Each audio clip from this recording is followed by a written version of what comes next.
Mic जगत में आनंद नहीं है, ये वेद से समझ लो, शास्त्र से समझ लो। अरे अगर मान लो स्वर्ग वगैरह को नहीं मानते तो अपने यहां जो बड़े बड़े खरबपति हैं उनसे समझ लो। क्यों भाई, तुम्हारा क्या हाल है, आनंद मिला? वो कहेगा क्या मिला आनंद जी, बेटे का ऐसा हाल है, बीबी का ऐसा है, शरीर का हाल ऐसा है, बस जिंदा हूं यही है। सुना है तुम खरबपति हो? अरे वो तो सही है खरबपति, लेकिन हमें शरीर का दर्द कष्ट बीमारी है, वो तो हम ही को भोगना है। वो खरब रुपया थोड़े हमारे दुख को बांट लेगा। मन का दुख जो है हमको संसारी कामनाओं की, हमसे आगे वो है बुफेट, उसको पीछे करना है। कैसे करें, क्या करें, क्या 420 कहां से, किसको डाउन करें, किसको अप करें। अरे तुमको तुम मालूम है कि तुम्हारा पेट भगवान ने उतना ही बड़ा बनाया है जितना भिखारियों का, वरना तो तुम सारी दुनिया खा जाते। बल्कि बड़े आदमियों की खुराक कम होती है, आप लोग जानते ही है। वो बीमार रहते हैं, एक चपाती खा ले बस बस बस, और एक लेबर जो है वो आधा किलो खाता है।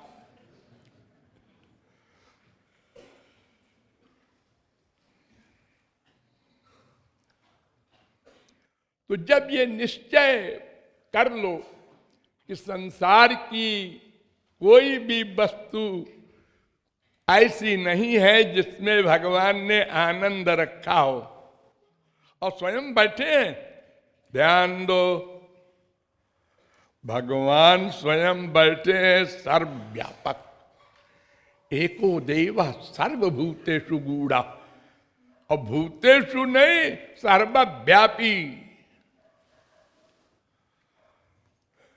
लेकिन आनंद को छुपा रखा है। आनंद नहीं मिलेगा आपको, है इसी में।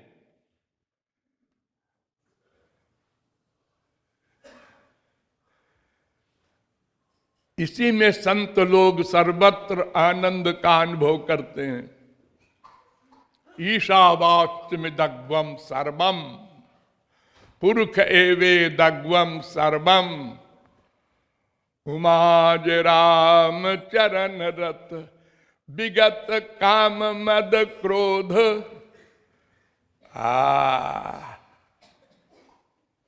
सर्वत्र भगवान का अनुभव करते हैं। निज प्रभु मय देखहि जगत, उनको जगत दिखाई नहीं पड़ता। सर्वभूतेषु जब पश्चेद भगवत भावमात्मन भूतानि भगवत चात्मन्येष भागवतोत्तमा।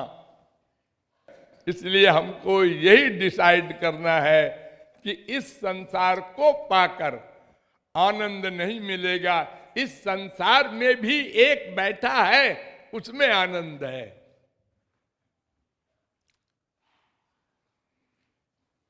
लेकिन वो हमारे काम का नहीं है। संसार तो क्या अंदर ही बैठा है हमारे काम का तब होगा जब हमारा अंतःकरण शुद्ध हो जाए। नंबर 1, शुद्ध होने का मतलब क्या होता है?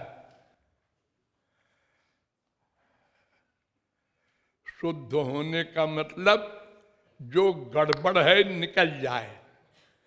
जैसे कपड़ा है, गंदा है, तो शुद्ध होने का मतलब गंदगी निकल जाए, कपड़े का असली रूप जो है जैसे खरीदा था वैसा हो जाए। तो मन में गंदगी है, अनंत जन्म के पाप, अनंत जन्म के पुण्य, दो गंदगी, संचित प्रारब्ध कर्म, क्रियमाण न भी करो तो ये दो तो है अनंत।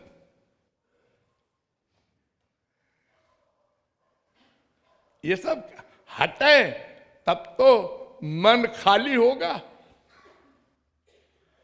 शुद्ध माने ओरिजिनल, असली। माँ बाप बेटा स्त्री पति धन प्रतिष्ठा शरीर का अहंकार बुद्धि का अहंकार जितना ये गड़बड़ है ये सब निकाल बाहर करो बुद्धि से, अंतःकरण से, मन से। अब साफ हुआ मन, सब चले गए, कमरा खाली है। देखो हमारे यहाँ पीएम वगैरह सीएम वगैरह कहीं जाते हैं तो पहले पुलिस जाती है, सीआईडी जाती है, बड़ी बड़ी इंक्वायरी, जाओ के देखो वहां कोई है तो नहीं।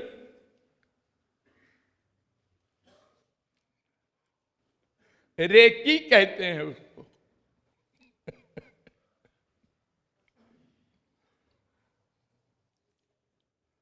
अरे भूतपूर्व चीफ मिनिस्टर हमसे अभी बंबई में मिलने आए तो रेकी करने पहले आए लोग। जाओ हर कमरे सब चीज देखो, वो जहां महाराज जी हैं और कौन है और सबको हटा देना।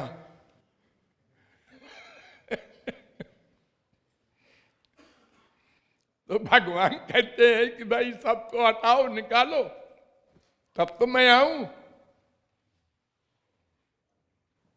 अरे वैसे तो मैं रहता ही हूं, लेकिन वो तुम लोगों के काम का नहीं है जो रहता है। काम वाला भगवान तो तब आएगा जब सांप को निकाल दो।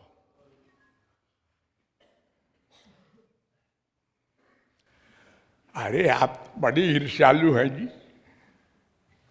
एक जीव कहता है भगवान से, हमारे संसार में तो ऐसा नहीं होता।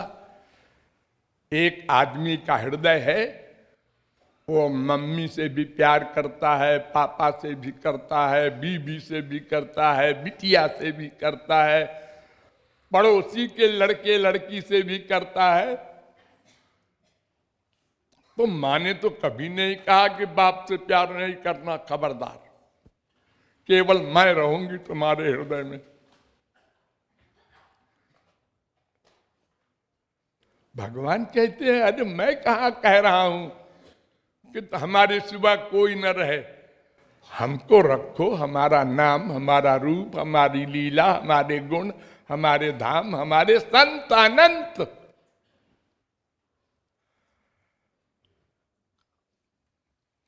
ये शुद्ध शुद्ध वस्तु रखो तब मन शुद्ध होगा। अशुद्ध में अशुद्ध डाल दोगे तो फिर वही आया राम गया राम बराबर हो गया। तो संसार की कामना यही गंदगी है, इसको निकालना होगा तब अंतःकरण शुद्ध होगा। और शुद्ध होने पर भी भगवान को तुम नहीं देख सकते, नहीं सुन सकते, नहीं सूंघ सकते। इंद्रियों से भगवान का लाभ नहीं मिल सकता शुद्ध होने पर भी। क्यों? अरे शुद्ध माने क्या? अपने असली रूप में आ गया, सब कूड़ा कचरा निकल गया, लेकिन है तो माइक, माया का बना हुआ। ये आंख, ये मन, सब माइक। तो ये जिस चीज से बना है उसी का सामान ये देख सकती है आंख, ये कान, ये रसना, ये नासिका, ये सब इंद्रियां संसार को ग्रहण कर सकती हैं। भगवान के बारे में सब जीरो। लेकिन उसके बाद फिर आपकी जिम्मेदारी खत्म। आप अगर अंतःकरण को शुद्ध कर ले तो फिर गुरु या भगवान कुछ कह दो, वो अपनी दिव्य शक्ति फ्री में देगा, बिना मांगे देगा। यानी दिव्य शक्ति डाल देगा। जैसे पानी में अमृत डाल के पियो तो अमर हो जाओगे।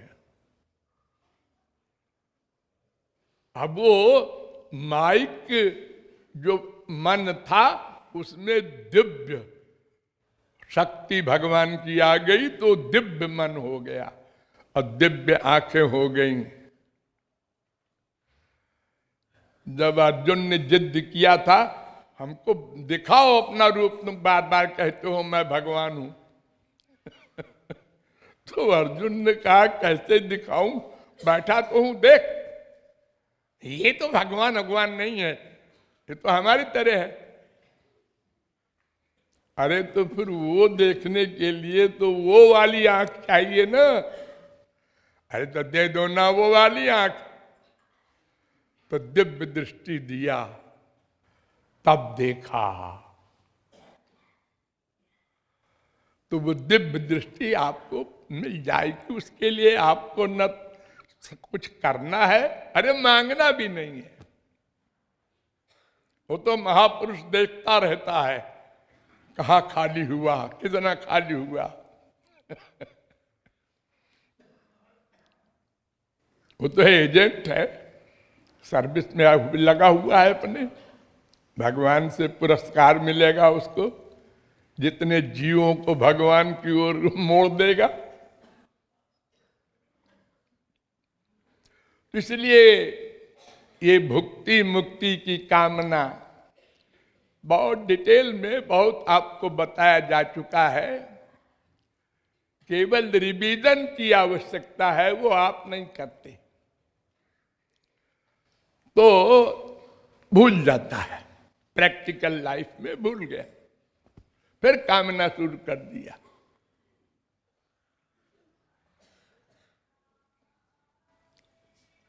पंडित लोग एक कथा कहते हैं कि एक साधु गंगा जी के किनारे बैठा था तो एक बहता हुआ बिच्छू आया, तो उसने उसको हाथ से लेके और बाहर कर दिया। बिच्छू ने मार दिया डंक। वो बेचारा समझ रहा था हमको मारेगा,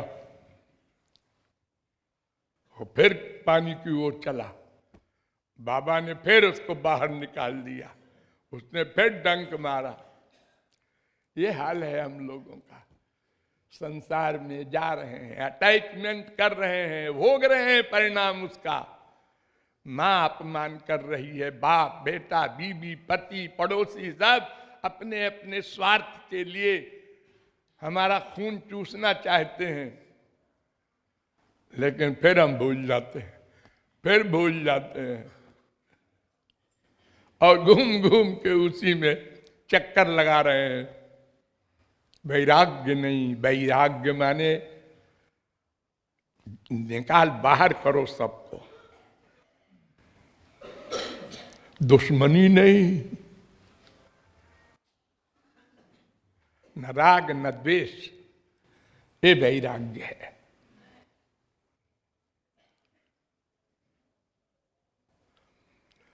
तो ये सब कामनाएं भी हटानी होगी।